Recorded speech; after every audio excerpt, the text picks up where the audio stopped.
इनके मन में आया कि राक्षस लोग इनका भजन पूजन नहीं करने देते, बड़ा विघ्न करते हैं।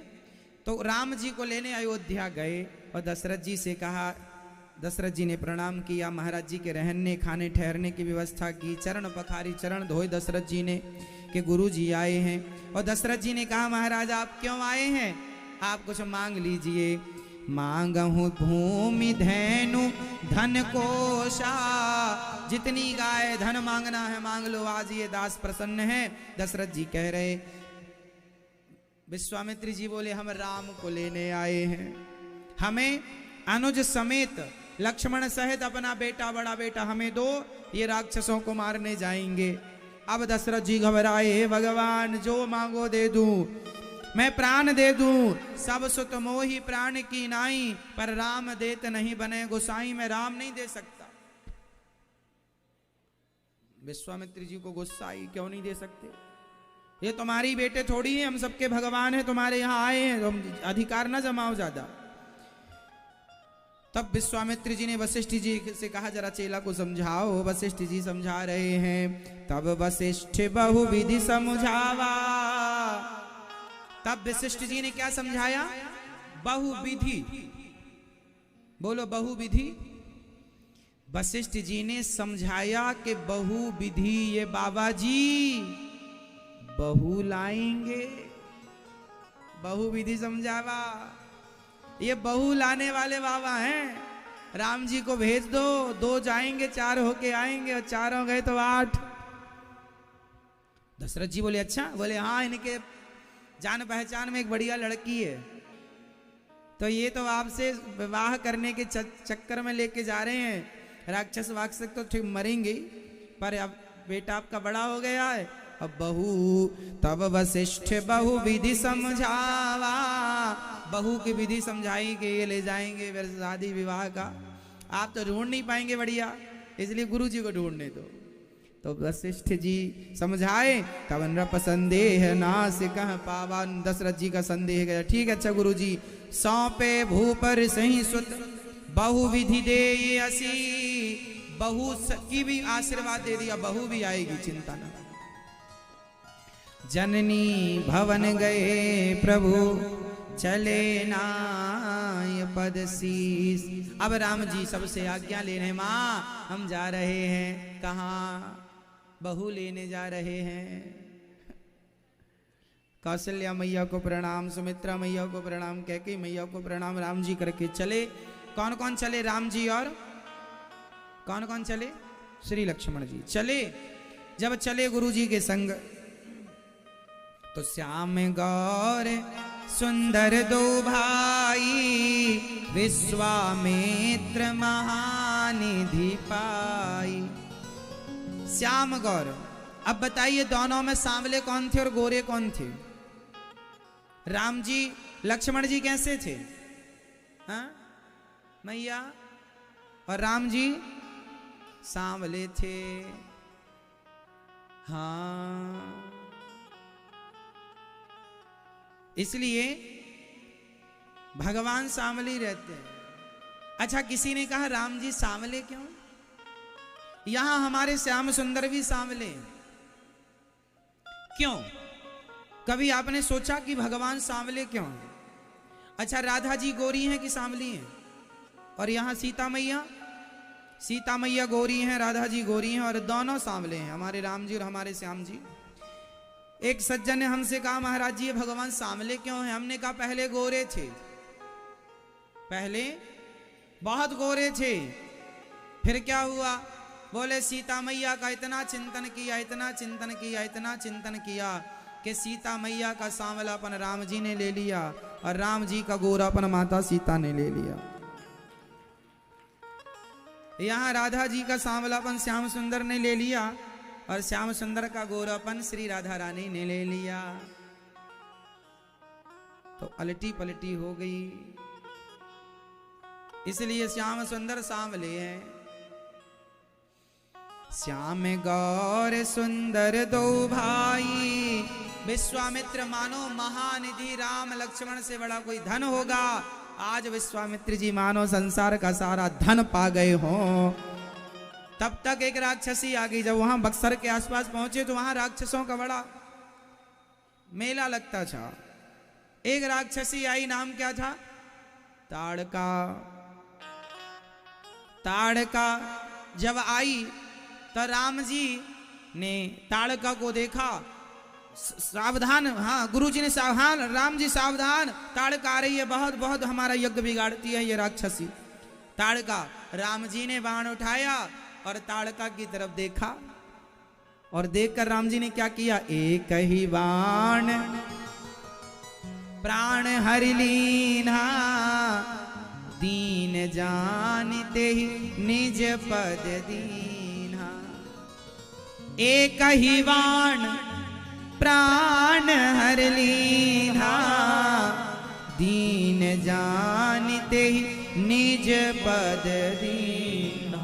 राम जी ने एक ही बाण से मारा। अच्छा, किस बाण से मारा? कोई धनुष बाण से नहीं मारा।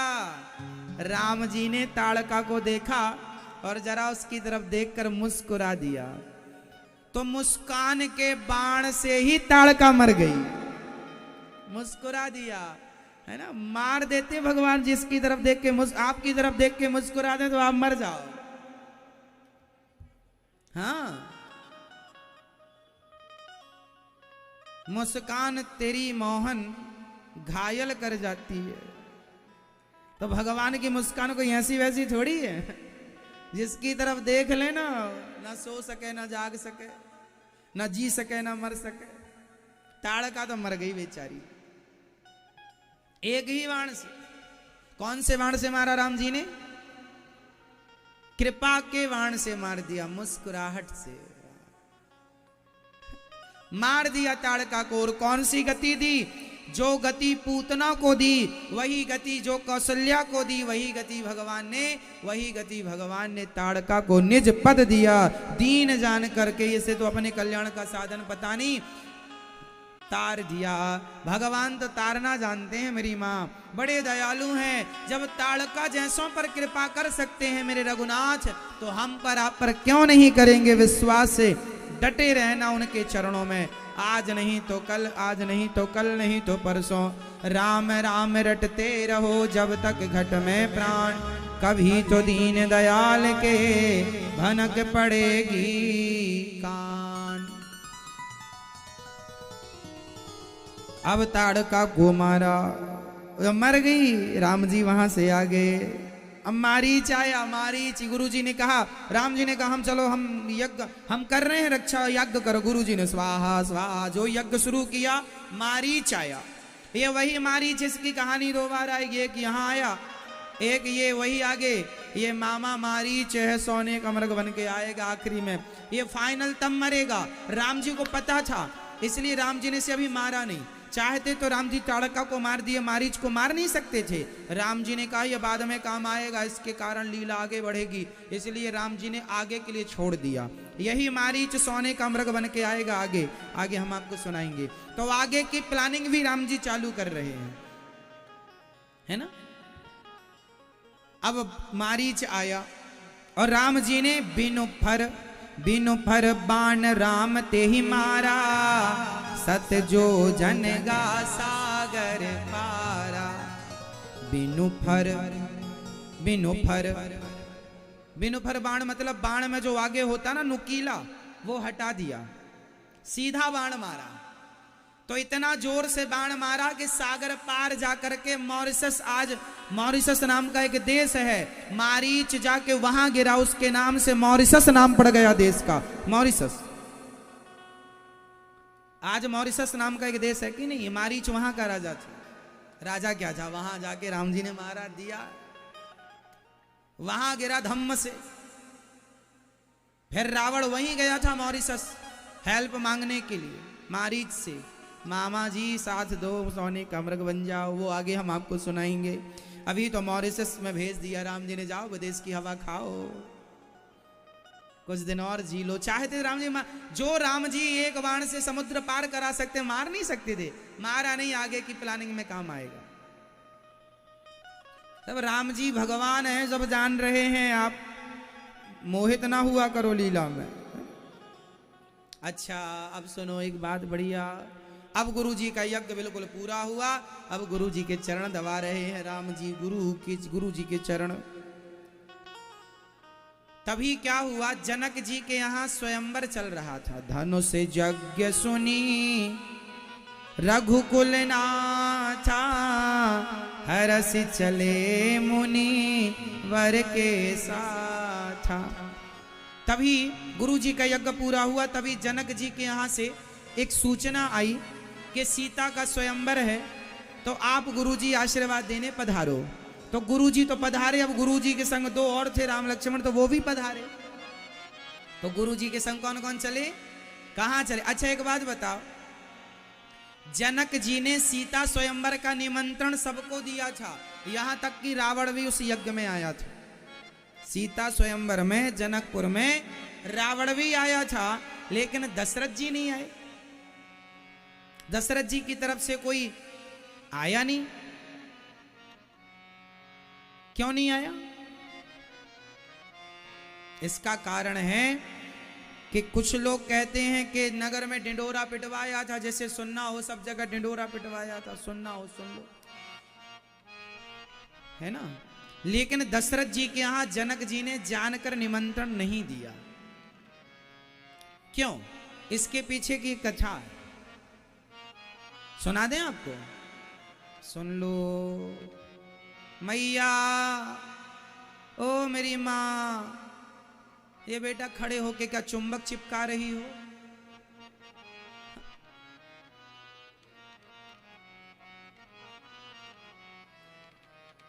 सुन लो मेरी माँ, मैया सो रही हो क्या माँ?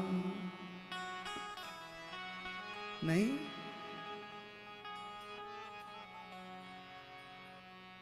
सुन रही हो ना माँ? सुन रही हो ना? तो ध्यान से सुनना। क्या हुआ, एक बार जनक जी के राज्य में एक छोटा सा सुंदर सा फलों का बगीचा था। नाना प्रकार के फल लगा करते थे। वहां जनक जी बैठ करके अपनी पत्नी, अपने परिवार के साथ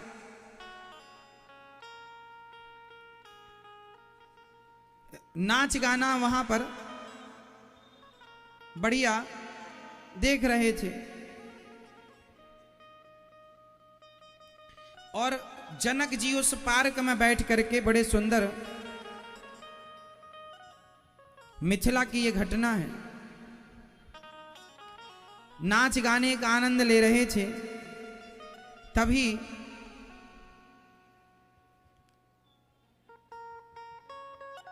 वहां एक संत जी आए। वो हरा भरा बगीचा था, जनक जी का बड़ा फेवरेट था। गर्मियों का समय उस बगीचे में नाच गाना गीत गा करके गुजारते थे। एक संत जी आए तो जनक जी नाच गाने में इतने मस्त थे कि वो भूल गए कि कोई संत आए हैं। तब संत जी ने श्राप दे दिया, जाओ ये पूरा बगीचा सूख जाएगा। राजा ने मुझे देखा नहीं, मेरा सम्मान नहीं किया, बगीचा में मस्त है, ये बगीचा से बड़ा प्यार है इनके, हरी भरी, जाओ सूख जाए। अब जनक जी ने देखा सब पेड़ पौधे तुरंत सूख गए। जनक जी ने कहा, महाराज क्षमा करो, हम मस्त थे भजन कीर्तन में, समझ ना पाए कि आप आए। अब आप ऐसी कृपा करो कि हमारा बगीचा बड़ा हरा भरा हो जाए, क्योंकि हमें बड़ा प्यार है इस बगीचे से। तो संत जी ने कहा, यदि कोई पतिव्रता नारी, यदि इस कुएं का, वहां एक कुआं था, इस कुएं का पानी कच्चे सूत से, कच्चे सूत की रस्सी बनाकर घड़ा, कच्ची माटी का घड़ा, मतलब पका हुआ घड़ा नहीं, पका मीन्स जो घड़ा आप लोग यूज करते हैं वो पका घड़ा होता है। कुम्हार माटी का घड़ा बनाता है और उसे बिना पकाए, मतलब माटी का घड़ा जिसे पकाया नहीं, लाल नहीं पड़ा, कच्चे घड़े में कच्चे सूत से घड़े को मुंह बांधे और उससे पानी निकालकर जो नारी सारे जंगल में छिड़काव करेगी तो हरा भरा हो जाएगा। अब जनक जी ने तुरंत सुनैना मैया की तरफ देखा। सुनैना मैया ने कहा, सो तो हम सब कर लेंगी, पर थोड़ा भी धागा टूट गया तो लोग बड़ा हंसेंगे, इसलिए हम रिस्क नहीं लेंगे। अब जनक जी ने पूरे नगर में कौन सी पतिव्रता नारी है? अब कच्चा सूत जानते हैं? कच्चा मतलब वो रुई की तरह होता, रुई ही आप ये समझो, और क्या उससे क्या रस्सी बनेगी? उससे रस्सी बनाकर कच्चे सूत के और कच्चे घड़े में, अब कच्चा घड़ा पानी में डालो तो डलते ही वो माटी हो जाएगा। अब कोई पतिव्रता नारी हो सो करे। अब जनक जी बड़े परेशान, कौन करे, सबको बड़ी लाज शर्म आ रही थी। यदि चलो कर, अच्छा सबको क्या था ना, कर तो सब लेती, क्या माता सीता की माँ क्या पतिव्रता नहीं थी, लेकिन कॉन्फिडेंस नहीं था, विश्वास नहीं था। जैसे आप लोग कर तो सब लेंगे, आप भी बड़े आदमी बन सकते हैं, आप भी सफल आदमी बन सकते हैं, लेकिन आपके अंदर विश्वास की, कॉन्फिडेंस की कमी, करें कि नहीं करें, आगे जाएं कि नहीं जाएं। जैसे टाटा, बिरला, अडानी, अंबानी हैं, ये लोग भी आप लोगों की तरह नौकरियां ढूंढ रहे होते तो आज ये नौकर ही होते किसी के, लेकिन उन्होंने जीवन में रिस्क लिया और आगे बढ़े तो आज देखो लाखों लोगों को नौकरियां देने वाले बन गए हैं। तो जीवन में आगे बढ़ने के लिए करना पड़ेगा आपको। अब आपको विश्वास नहीं है खुद पर, दूसरों पर विश्वास बाद में करना, पहले खुद पर करना सीखिए कि मैं कर लूंगा। आपको विश्वास खुद पर नहीं है, खुद का कॉन्फिडेंस लेवल डाउन है, इसलिए आप परेशान हैं अपनी लाइफ में। विश्वास नहीं आपको अपने ऊपर कि आप कर पाएंगे, जबकि आप कर सब लेंगे।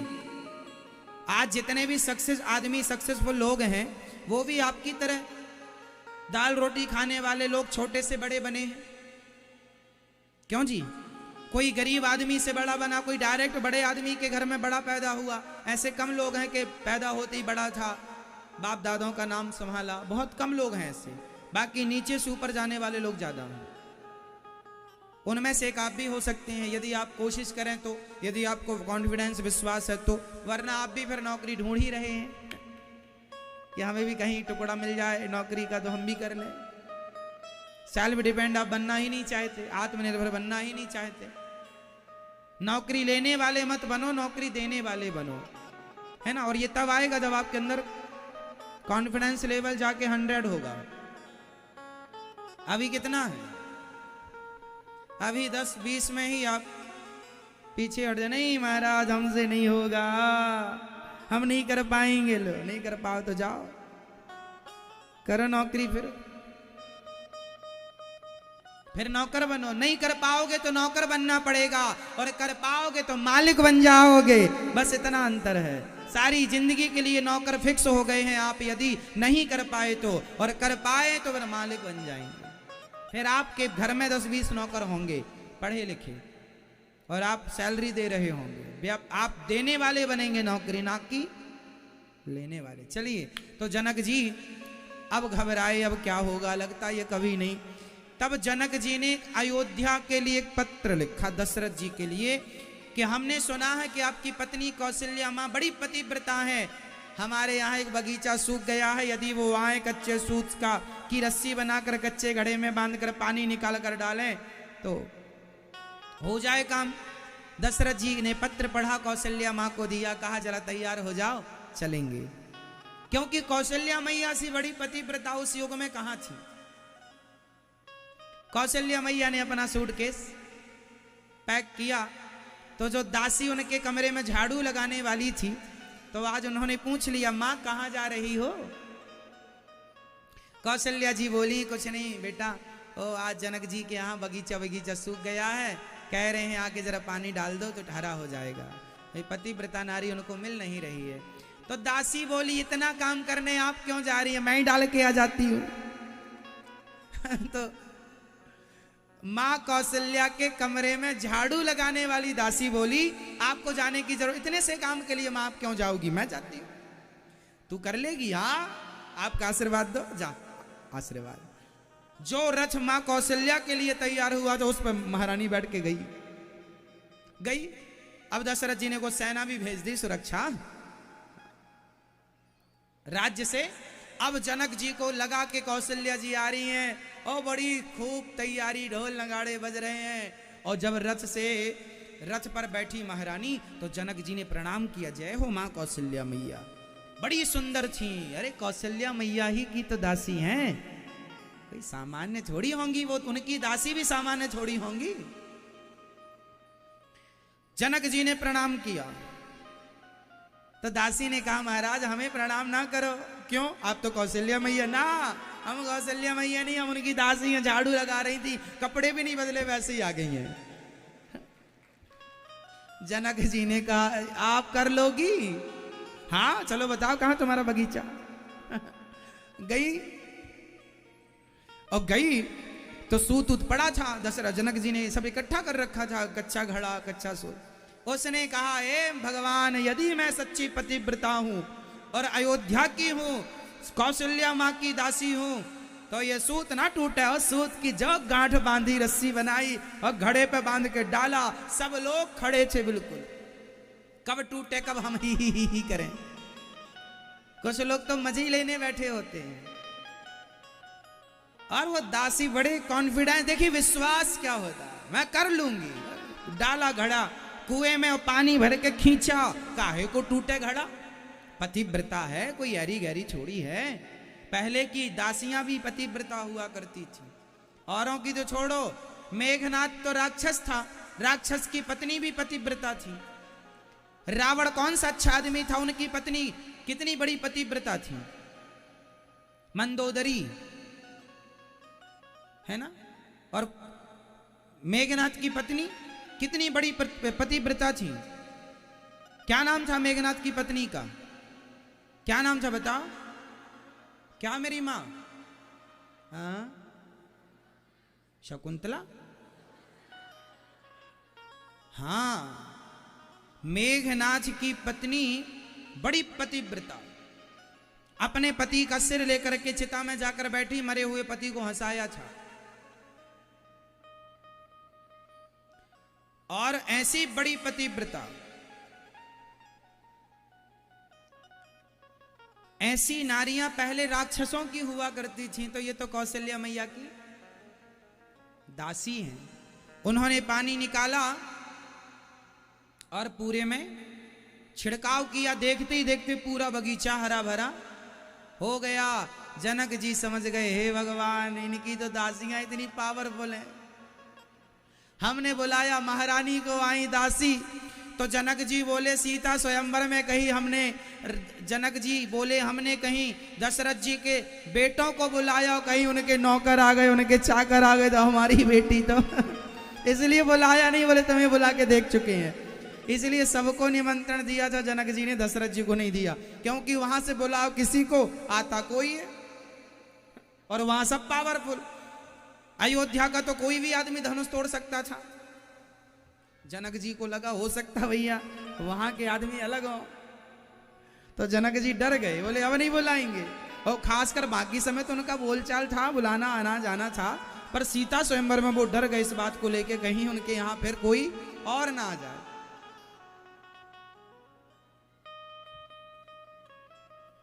तो अर्थ यही हुआ कि इसलिए निमंत्रण नहीं मिला।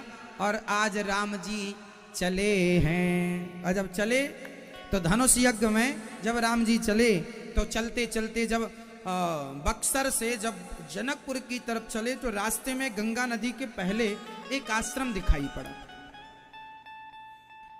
आश्रम एक दीख मग माही, खग मृग जीव जंतु तानाही। गुरु जी से कहा, गुरु जी ये आश्रम दिखाई पड़ रहा वीरान है, कौन है ये आश्रम, आश्रम में कौन रहता है और ये क्या वीरानगी है यहाँ। तब गुरु जी ने समझाया, गुरु जी ने कहा भैया राम, यह गौतम ऋषि का आश्रम है। राम जी ने कहा ये पत्थर की शिला क्या है, नारी के आकार की दिख रही है। तब गुरु जी ने कहा उपल देह धरि धीर, चरण कमल रज चाहती, कृपा करो रघुवीर। गौतम नारी श्राप। बस हे राम, आप यहाँ क्यों रुक गए? इस आश्रम की तरफ कोई नहीं देखता। हे राघव, आपने क्यों देखा? राम जी ने कहा, गुरु जी, जिसे कोई नहीं देखता उसी को देखने के लिए तो हमने अवतार लिया है। जिसे कोई ना देखे उन्हें भगवान देखते हैं। और भगवान ने खूब देखा। गुरु जी कहते हैं, यह गौतम ऋषि रहा करते थे, जिनकी पत्नी का नाम था, क्या नाम था गौतम जी की पत्नी? अहल्या। अहल्या, अहिल्या भी कहते हैं, अहल्या गोस्वामी जी कह रहे हैं। अहिल्या, ये कौन है अहिल्या? यह ब्रह्मा जी की बेटी है अहिल्या। जब इनका जन्म हुआ तो यह इतनी सुंदर थी कि देवता इनके पीछे पीछे घूमते थे, लट्टू हो गए थे देवराज इंद्र की सुंदरता पर। ब्रह्मा जी ने डांटा, तुम्हारे पास उर्वशी है, रंभा है, ये सब है, इसके पीछे काहे पड़े हो? नहीं, ये भी सुंदर है, ये भी हमें दे दो। ब्रह्मा जी ने कहा, दोबारा दिखना मत, चलो यहां से। तब ब्रह्मा जी ने गौतम ऋषि के यहां अपनी बेटी दी, कहा कुछ दिन हमारी बेटी तुम संभालो। तो गौतम ऋषि के पास सुंदर कन्या थी, लेकिन उन्होंने कभी उन्हें गंदी नजर से नहीं देखा। सालों तक रही। बाद में ब्रह्मा जी ने कहा कि तुम हमारी परीक्षा में पास हो गए, अब तुम्हारा विवाह हम इसी कन्या से करेंगे। तो गौतम ऋषि ने कहा, कर दो। वो संत आदमी, उन्हें क्या सुंदरता से मतलब, क्या स्त्री और क्या सुंदरता, है ना। जिन्हें का मन भगवान में लगा है वह स्त्री पुरुष में उलझते नहीं है। स्त्री पुरुष में वही उलझते हैं जिन्हें का मन भगवान में नहीं, भोगों में लगा हुआ है। इसलिए स्त्री पुरुष में वो उलझते हैं जो भोगी हैं, भगवान में वो उलझ जाते हैं, भगवान में वो लग जाते हैं जो परम योगी हैं, परम शांत हैं। तो इनका विवाह इनसे हुआ, गौतम ऋषि से। अब क्या हुआ? अब इंद्र की नियत तो फिर भी थी, भले शादी हो गई। मौका पाकर एक दिन रात्रि को चंद्रमा का साथ लिया, मुर्गा बनाया। रात्रि के 1-1:30 बजे कुकड़ों को बोला मुर्गा। तो गौतम ऋषि को उस जमाने में मुर्गे से पता चलता था कि भाई सवेरे के 4 बज गए। तो मुर्गा बोल दिया, नकली मुर्गा, इंद्र चंद्रमा मुर्गा बन के बोले। तो गौतम ऋषि बोले 4 बज गए, तो गंगा स्नान करने गए। गंगा स्नान करने गए तो अहिल्या के पास इंद्र आए गौतम ऋषि का रूप बनाकर। अहिल्या समझ गई कि आप हमारे पति नहीं हो सकते। सवेरे तो हमारे पति ध्यान जप तप में लगते हैं, भोग में आपका मन लग रहा है, समझ तो गई, पर पति का रूप था। जैसे वो पास गया, अब यहाँ गंगा जी पहुंच गए, इनके पति गौतम ऋषि। तो गंगा जी ने कहा, आपके संग छल हुआ है, अभी 4 नहीं बजा, गौतम ऋषि जाओ। जब वापस आए तो कमरे से इंद्र निकल रहा था। इंद्र को गौतम ऋषि ने श्राप दे दिया, अरे मूर्ख, योनि लंपट, तू स्वर्ग छोड़ के मृत्यु लोक में भोग भोगने आया है। जा, मैं तुझे श्राप देता हूं, तू जिस योनि के कारण स्वर्ग से यहां आया, जा, तेरे पूरे शरीर में योनि ही योनि हो जाए, 1000 योनियां हो जाए। इंद्र का पूरा शरीर कुरूप हो गया। इंद्र का पूरा शरीर कुरूप हो गया। इसलिए एक बात मैंने पढ़ी है, एक महापुरुष की वाणी, वो मैं आपको सुनाए देता हूं। इस संसार में, इस धरती पर जो आदमी बलात्कार करता है, उस बलात्कारी का आधा पाप जाकर के इंद्र को लगता है। क्यों? क्योंकि सबसे पहले बलात्कार करने की विधा इंद्र ने शुरू की। तो पहला बलात्कार जब इंद्र ने किया, इसलिए आज तक जो संसार में कहीं भी धरती में किसी का भी बलात्कार होता है तो उस बलात्कार का आधा पाप इंद्र को लगता है। आज भी ये बात पढ़ी है, मैं लिखा हुआ बता सकता हूं आपको, इसलिए बोल रहा हूं।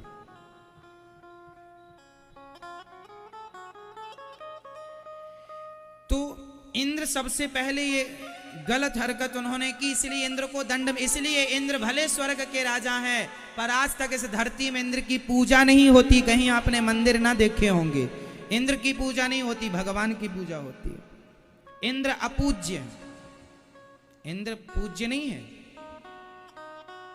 इसलिए इंद्र की पूजा नहीं हो। भले राजा हो तुम स्वर्ग के, पूजा वूजा नहीं होगी क्योंकि तुम्हारी हरकत अच्छी नहीं है। इसलिए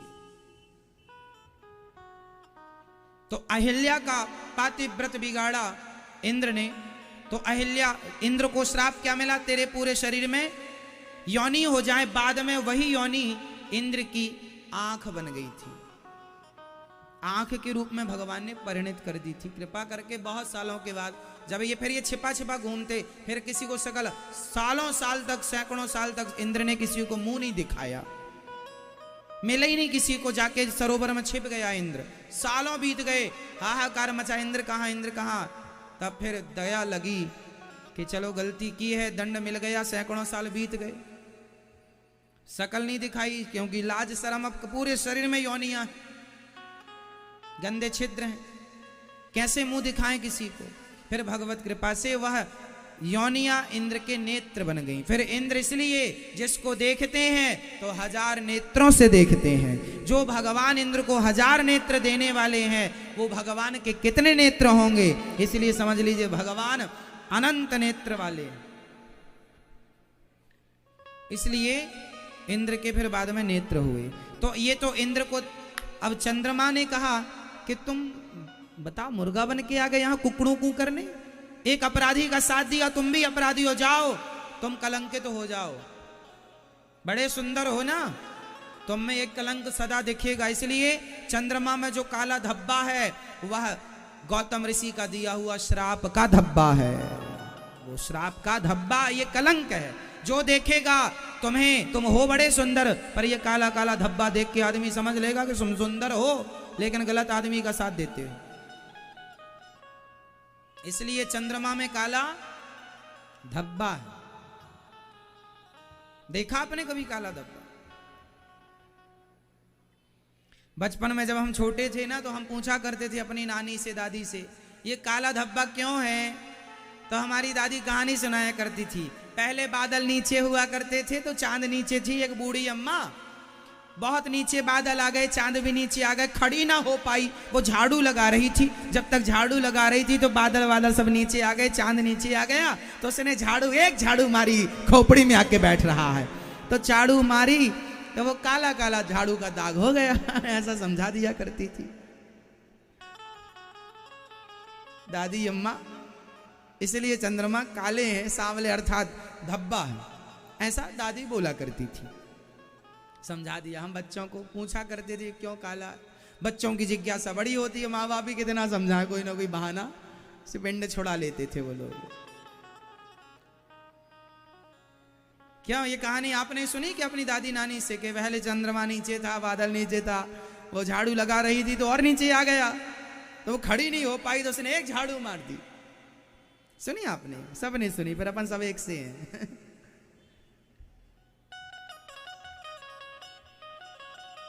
तो ये कहानी कथाएं हैं। तो गौतम ऋषि जो हैं, उन्होंने अद्भुत चंद्रमा को श्राप दिया, इंद्र को। अब बची पत्नी, अब पत्नी को श्राप दिया। क्या श्राप दिया पत्नी को?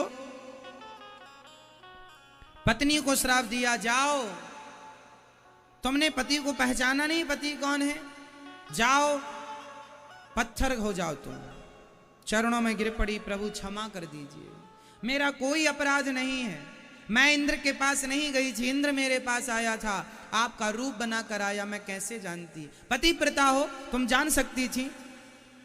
अच्छा, बात तो ये थी कि इंद्र आया जरूर था, पर माँ का पातिव्रत उसने बिगाड़ा नहीं था। वो विरोध कर रही थी कि तुम हमारे पति नहीं हो, ऐसा हो ही नहीं सकता, क्योंकि हमारे पति सवेरे भगवत चिंतन में लगते हैं, आप भोग में लगना चाह रहे हैं, तो ये हमारे पति के लक्षण नहीं है। विरोध तो किया था। तब तक गौतम ऋषि आ गए और गौतम ऋषि ने श्राप दे दिया बिना पूरी बात सुने। अब यहां एक सवाल खड़ा होता है, अच्छा बताइए, गौतम ऋषि ने अपनी पत्नियों को पत्थर बनने का श्राप देकर सही किया कि गलत किया? जोर से, सही किया कि गलत किया? मैया, ओ मेरी मां, सही किया कि गलत किया? बोल दो मेरी मां। गौतम ऋषि ने सही किया कि गलत किया? दादाजी आप बोलो, पीछे वाले भक्त बोलेंगे। सही किया गलत किया? सही किया। तो किसी को अपनी पत्नी को पत्थर बना देना सही है? कैसे सही है? प्रसिद्ध करो। कोई कहे कि कैसे सही है भाई? सही इसलिए है, अब देखो, सही आपने कहा, सही कहा, अब सही को भी सिद्ध करना पड़ता है ना। अब मैं सही को सिद्ध करके बता रहा हूं कैसे सही किया। क्योंकि यदि गौतम ऋषि अपनी पत्नी को फिर स्वीकार कर लेते, फॉर एग्जाम्पल के श्राप ना देते और उन्हें अपनी पत्नी के रूप में एक्सेप्ट कर लेते, तो क्या होता? जमाना अहिल्या को फिर ना जाने क्या क्या कहता। माता सीता को दुनिया ने कहने से नहीं छोड़ा, तो फिर तो इनको छोड़ देते, गौतम जी की नारी को जीने ना देते दुनिया वाले। तुम ऐसी हो, तुम वैसी हो, तुमने ये किया। इसलिए गौतम ऋषि ने कहा कि जिसका चरित्र बिगड़ गया, चरित्र पर दाग लगा, उस दाग को, बिगड़े चरित्र को बने हुए चरित्र से संवारा जाएगा। इस धरती पर रघुनंदन प्रकट होंगे त्रेता में, उन जैसा चरित्रवान कोई नहीं। जब उनका स्पर्श तुम पर होगा तो तुम्हारा चरित्र शुद्ध हो जाएगा उनके स्पर्श से। इसलिए उन पर कृपा करने के लिए उनको पत्थर बना दिया, ताकि तुम्हारे चरित्र की हीनता का जो दाग कलंक लगा है वह कलंक मिट जाए। कांटे को जैसे कांटा निकालता है, बिगड़े चरित्र को बना चरित्र ही संवारेगा। कौन संवार सकता है? इसलिए अब मां प्रकट हो गई, और जब प्रकट भई तो क्या कहा? गौतम जी की नारी क्या कह रही? पर सत पद पावन शोक न सावन, प्रकट भई तप पुंज सही। युगों से तपस्या कर रही थी, देखत रघुनायक। वाह क्या बात है। कह दिया कि मेरे सामने ये जो राम जी आप खड़े हैं, अति प्रेम अधीरा, पुलक शरीरा, मुख नहीं आवय वचन कही। हृदय पुलकित हो गया, कुछ बोल नहीं पाई, और कहती हैं कि मेरे पति ने मेरे ऊपर बड़ी कृपा कर दी। यदि उन्होंने आज, मेरे पति ने मुझे पत्थर ना बनाया होता तो आज रघुनंदन का मुझे दर्शन ना हुआ होता। मेरे पति, तब तो लगा कि मेरे साथ मेरे पति ने पत्थर बनाकर गलत किया, पर आज दर्शन आपका करके लगा कि आपके दर्शन दिलाकर मेरे पति ने मेरे साथ बड़ा उपकार किया है, बड़ी कृपा की है। मुनि श्राप जो दीन्हा, अति भल कीन्हा। मुनि श्राप जो दिया मुझे, मेरे संग बड़ा भला किया। मुनि श्राप जो दीन्हा, अति भल कीन्हा, परम अनुग्रह में माना। देख्यो क्या मांगूं आपसे? प्रभु ने कहा, देवी क्या चाहती हो ये तो बताओ। कहा, महाराज भला क्या मांगूंगी? अस प्रभु दीन बंधु हरि, कारण रहित दयाल, तुलसीदास सठ ताहि तेहि भजो, छाणी कपट जंजाल। जो भगवान बिना किसी कारण के अहिल्या पर कृपा कर दी, वो भगवान हम पर जरूर कृपा करेंगे। उनके चरणों में अस प्रभु दीन बंधु हरि, कारण रहित दयाल, तुलसीदास सठ। तुलसीदास जी कहते हैं, अरे तुलसीदास अपने आप को सठ कहते हैं, अपने मन को। ऐसे राम के चरण छोड़कर तू कहां जा रहा? मेरे राम जैसा कोई नहीं। चले राम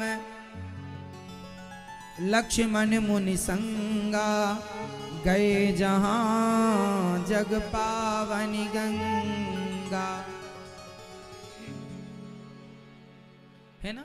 गंगा जी में स्नान किया गुरु जी ने और राम जी ने भी स्नान किया, और स्नान बढ़िया ध्यान करके स्नान इत्यादि करके, और जब जनकपुर पहुंचे विश्वामित्र महामुनि आए, समाचार मिथिलापति पाए। जब मिथिला में ये समाचार फैलाए कि राम गुरु जी आए हैं, तुरंत गुरु जी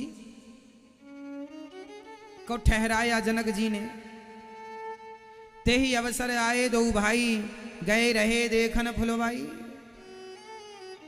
राम जी थोड़ा नगर भ्रमण करने निकल गए, देख ले जरा जनकपुर कैसा है। और जनकपुर बड़ा सुंदर था। अब जब वहां से जनक जी आए गुरु जी से मिलने, तो जनक जी ने राम लक्ष्मण को जब पहली बार देखा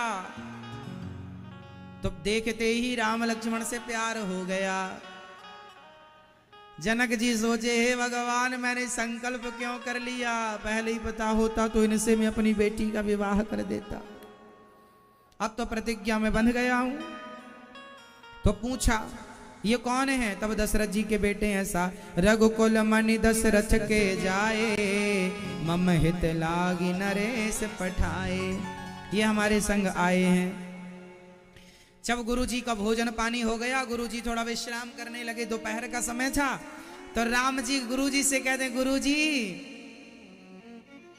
लक्ष्मण का थोड़ा मन हो रहा है। क्या मन हो रहा है? बोले वो चाहते हैं कि हम नगर देख के आए। और मन हो रहा था राम जी का। और राम जी कह रहे हैं, नाथ लखनपुर देखूं चाही। लक्ष्मण जी का नाम। लक्ष्मण जी ने कहा प्रभु हमारा कोई मन नहीं है। राम जी बोले चुप रहो, अपन दोनों चलेंगे। गुरु जी थोड़ा विश्राम कर रहे हैं और राम जी निकल पड़े पूरे नगर का भ्रमण करने के लिए। वाह।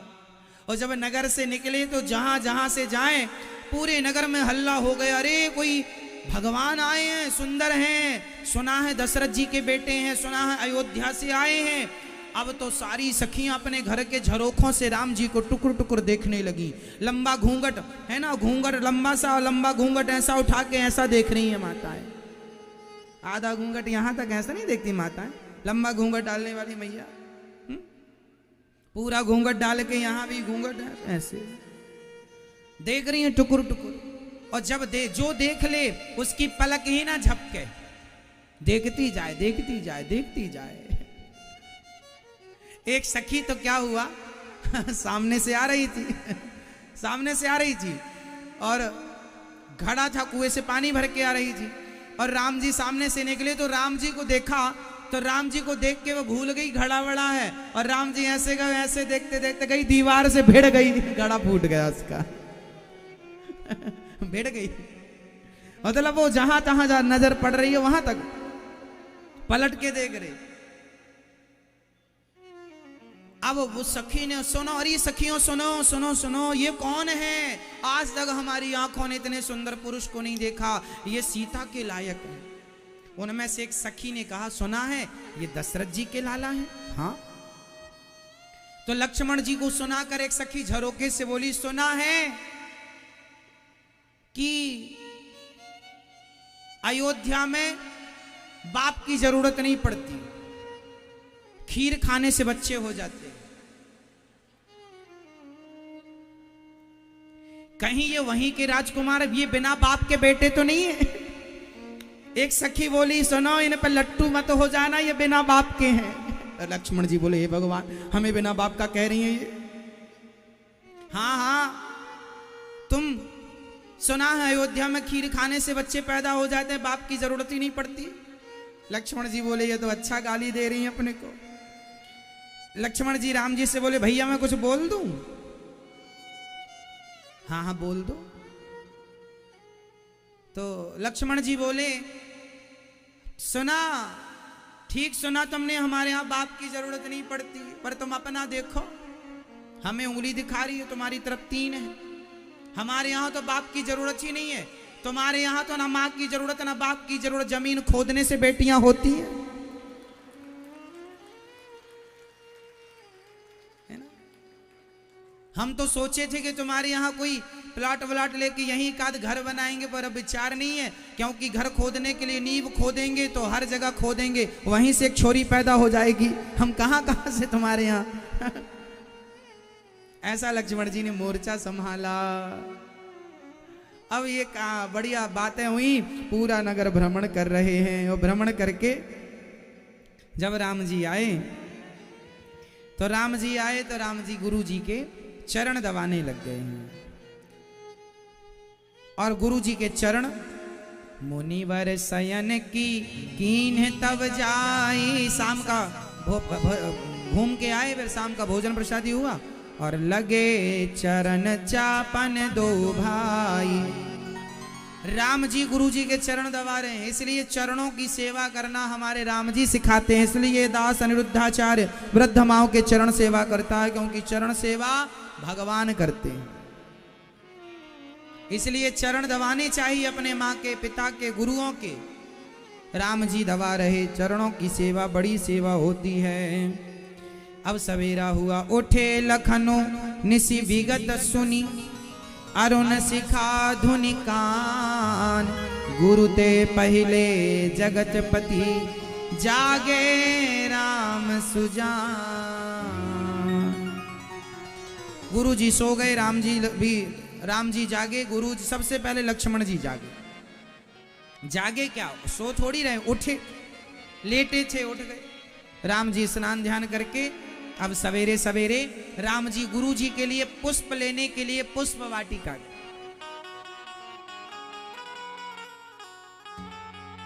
है ना, पुष्प वाटिका। और पुष्प वाटिका में क्या देखा, राम जी लेने गए पुष्प। पुष्प तो बाद में मिले, यहां से राम लक्ष्मण चले पुष्प वाटिका में, वहां से सीता मैया सवेरे सवेरे पुष्प वाटिका में चली। और जब चली तो यहां से राम जी जब घुसने लगे तो वहां पर जो पुष्प वाटिका का रखवाला था, माली, तो वो कहता है, मैं कुटिया में जाने नहीं दे हूं, राम मेरे ड्यूटी मेरी, बगिया बिच जाने ना दे हूं, राम जी ड्यूटी मेरी। मैं बगिया में नहीं जाने दे सकता, क्योंकि यहाँ मेरी ड्यूटी है, मैं किसी पुरुषों को यहाँ एंट्री नहीं दे सकता। बगिया बिच जाने ना दे हो, राम जी ड्यूटी मेरी। और राम जी बोले, भैया कुछ एक काम कर, थोड़ा हम यहीं के पुष्प तोड़ेंगे, गुरु जी आए। अच्छा, तो पर तुम हो बड़े सुंदर, एक शर्त पर जाने दे हो, राम जी ड्यूटी मेरी। एक शर्त पर जाने दूंगा, क्या, थोड़ी देर दर्शन दे दो राम जी। थोड़ी देर खड़े रहो और चुपचाप खड़े रहो, हम अपनी आंखों से आपको पहले पूरा देख लें, चरणों से लेकर आपके मुख तक, आपके मस्तक तक को देख लेने दो, और अपने इस छवि को यहाँ मन मंदिर में बसा लेने दो, फिर हम जाने देंगे। लक्ष्मण जी बोलिए, तो समय बिगाड़ रहा है, ए मीठी मीठी बातें ना कर, सुन, जाने दे रहा कि बाण निकालूं, सीधे नहीं मानेगा, अभी मारूंगा। लक्ष्मण जी बड़े गुस्से में, डर गया। गुरुजी ने, राम जी ने समझाया, अच्छा देखो, गुस्सा, लक्ष्मण जी गुस्सा ना करो, अच्छा सुनो, तुम हमें देख लो, हम यहीं पुष्प तोड़ेंगे, तुम हमें देखते रहना, हम भी तुम्हें पलट पलट कर देखेंगे, ठीक है। अब राम जी घुसे, जब वहां पुष्प वाटिका में गए तो वहां एक सखी सिय संग बिहाई, गई रही देखन फुलवाई। माता सीता वहां पूजा करने कात्यायनी माँ का गई, पर एक सखी बोली, सब पूजा करने जा रही, हम थोड़ा घूम के आए। वो घूमने गई तो उसे घूमने ही में राम जी मिल गए, और जब देखी अब तो भागी सीता। सुनो सुनो सुनो सुनो, क्या, अरे वहां दो लोग हैं, और ये जो सखी है ना, ये कोई और नहीं है, ये बाद में लक्ष्मण जी की पत्नी बनेंगी। हाँ, कौन है ये? माता उर्मिला। ये आज इनका मन था घूमने का, तो घूमने में इनको पति मिल गए। अब गई सीता जी पूजा कर पुष्प तोड़कर जब आई, और यहां जब राम जी को माता सीता ने देखा, वाह, पहली बार राम जी देखन बाग कुंवर दो आए, भय किशोर सब भांति सुहाए। इतने सुंदर हैं हम बता नहीं सकती। अब सीता जी आई हैं, और जब राम जी को पहली बार देखा, तो देखा है पहली बार। हाँ, असे कहीं फिरी चितयते ही ओरा, सिय मुख शशि भय नयन चकोरा। आंखों में जो निमी राजा बैठे हैं ना, ये पलकें झपकती हैं ना, तो पलकों की झपकने इसलिए क्योंकि राजा निमी बैठे हैं। राजा निमी उठकर चले गए, क्योंकि इन्हीं के वंश में राम जी आए हैं, इसलिए अब निमी जब गए तो टुकुर टुकुर एक टक राम जी ने माता सीता को, सीता मैया ने राम जी को अद्भुत रूप देखा। राम जी इशारों में शायद कुछ कह रहे हैं। चितवती चकित चहूं दिस सीता, कह गए नृप किशोर मनु चिंता। जहां विलो की मृग सावक नैनी, जनुता बरिस कमल श्रुत से श्रेणी। जब सिय सखिन प्रेम बस जानी, कहीं न सकहीं कछु मन सकुचानी। थके नयन रघुपति छवि देखे, पल क्यों पर हरि परिहरी निमेषे। बहुत देर तक जब देखते रहे तो माता सीता की सखियां बोली, अब देखती ही रहोगी। माता सीता सकुचाई। राम जी को लक्ष्मण जी ने कहा, प्रभु तुलसी गुरु जी के पूजा का समय हो गया, चलिए। अब माता जी जब गई अपनी माँ गिरिजा के पास, माँ पार्वती से माँ प्रार्थना कर रही, जय जय गिरिवर जय जय गिरिवर राज किशोरी, जय महेश मुख चंद्र चकोरी। हे माँ, आप हमें ये पति देना। अब माता सीता कह रही हैं, जानी गौरी अनुकूल सिया, ही हर सुन जाय कही, मंजुल मंगल मूल वाम अंग पर कन लगे।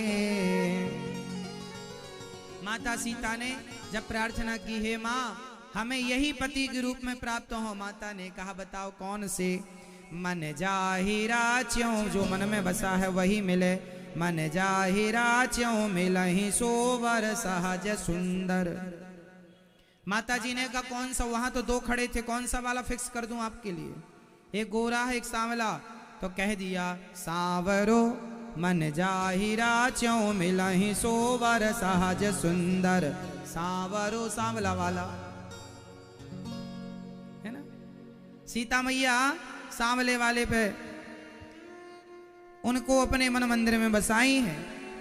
माता जी ने कहा, तथास्तु, तुम्हारा मन चाहा होगा, पूरा होगा, इन्हीं से तुम्हारा विवाह होगा। अब माता सीता बड़ी प्रसन्न होकर चली। अब दूसरे दिन यहाँ पर तैयारी हुई स्वयंवर की। सब मंचनते, एक श्रेष्ठ मंच बनाया गया।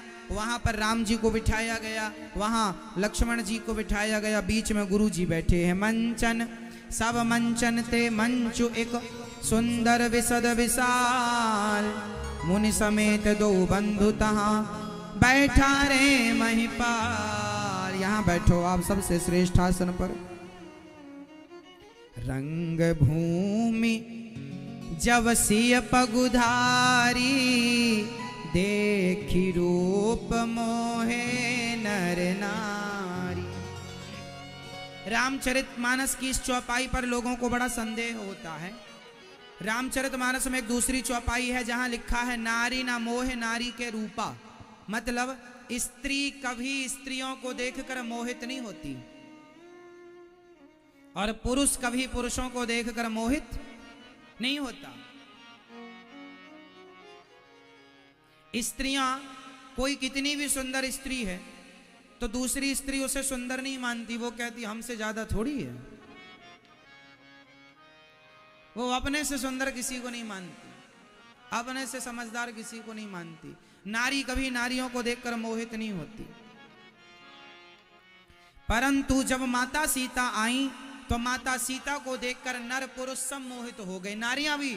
अब यह सवाल खड़ा हो गया, जब नारियों को देखकर नारियां कभी मोहित नहीं होती, नारी ना मोहे नारी के रूपा, तो देखी रूप मोहे नर नारी, तो नारियां कैसे सीता मां को देखकर मोहित हो गईं? तो समाधान यह है कि सामान्य स्त्री को देखकर कोई मोहित भले ना हो, पर ये जगत जननी है, ये कोई सामान्य माताएं नारी थोड़ी है, इन्हें देखकर तो सब मोहित हो ही जाएंगे। इसलिए आज सब देखकर मोहित हो गए, है ना। अब धनुष यज्ञ की तैयारियां हैं, बड़े बड़े राजाओं ने धनुष उठाया, पर किसी से सीता मैया गई और बड़े बड़े राजाओं ने धनुष उठाया, पर क्या मजाल के किसी से हिल जाए, हिला भी नहीं है धनुष। ये भगवान शंकर जी का धनुष, नाम है इस धनुष का पिनाक। क्या बताएं, बड़े बड़े राजाओं ने भूप सहस दसे कहीं 12 लगे, उठावन टरे नटारा, सब बहुत जान लगाई, हिला भी नहीं, हिला भी नहीं। अब क्या बताएं, अब यहां राजाओं का अभिमान चकनाचूर हो रहा था और यहां राम जी मंद मंद मुस्कुरा रहे थे। गुरु जी के बगल में बैठे हैं राम जी, बिना गुरु की आज्ञा के काम नहीं करते। राम जी मन से कोई काम नहीं करते, जो गुरु जी कहेंगे वही काम करेंगे। जीवन में तब सफलताएं मिलेंगी, जीवन में तब सफल होगा व्यक्ति जब वह अपने माता पिता और गुरु के बताए रास्तों पर चलना सीखेगा। यदि आपको लगे कि आप ठीक कर रहे हैं और आपके गुरुजनों का आशीर्वाद आपके साथ है, तो आप फिर उसे ठीक ही समझिए और वह बहुत आगे ले जाएगा आपका वह कार्य। तो कहने का अर्थ यह हुआ कि राम जी परम ज्ञानी, परम भगवान। बड़े बड़े राजाओं ने धनुष उठाया, हिला भी नहीं, भूप सहस दसे कहीं 12 लगे, उठावन टरही नटारा। एक ही 12 मतलब एक ही बार में, सोमवार मंगलवार में एक ही दिन में 10,000 राजाओं ने ट्राई किया, पर हिला भी नहीं।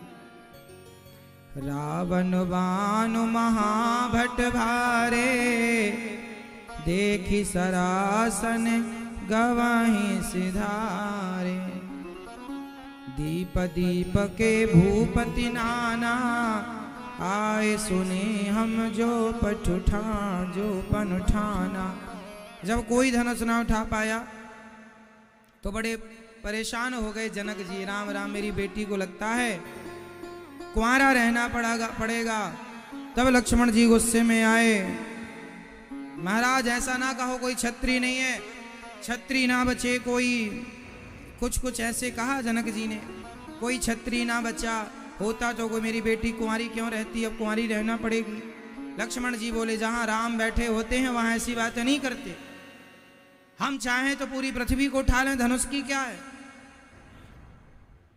जाने लगे लक्ष्मण जी धनुष उठा रहे हैं, गुरु जी ने रोका, अरे लक्ष्मण जी रुको भैया, तुम उठा लोगे तो राम जी फिर जीवन भर कुंवारे रहेंगे, छोटे भैया का विवाह हो जाएगा, फिर बड़े भैया का नहीं। इसलिए विश्वामित्र समय शुभ जानी, बोले यति स्नेह मयवानी।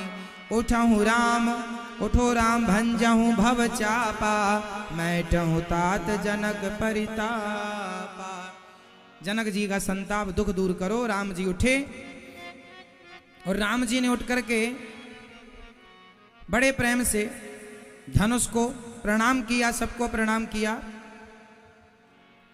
चारों तरफ राम जी ने परिक्रमा लगाई घूम करके, और जब बड़े प्रेम से राम जी ने धनुष को प्रणाम किया, सब देखते रह गए।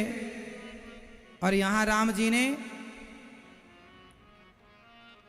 तुरंत डोरी धनुष को उठाना चाहा। सीता मैया बोली, हे पृथ्वी माँ, धनुष के वजन को कम कर दो ताकि ये तुरंत धनुष को उठा लें। और राम जी ने उठाया और डोरी चढ़ाने लगे तो लेत चढ़ावत लेत चढ़, और तुरंत राम जी ने लेत चढ़ावत खेचत गाढ़े, काहू न लखा देख सब ठाणे। राम जी ने सहज चले सकल जग स्वामी, मत मंजुवर कुंजर गामी। अब सब देखते रह गए और कोई कुछ बोलने को तैयार नहीं, कुछ कहने को तैयार नहीं।